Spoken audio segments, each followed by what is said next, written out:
29 and I find myself wondering, what did happen to the last 10? I ran away with my life, fast forward, never turn back again.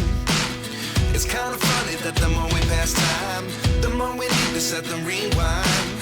And 19 was the year I had to leave you, but now I'm seeing all the signs.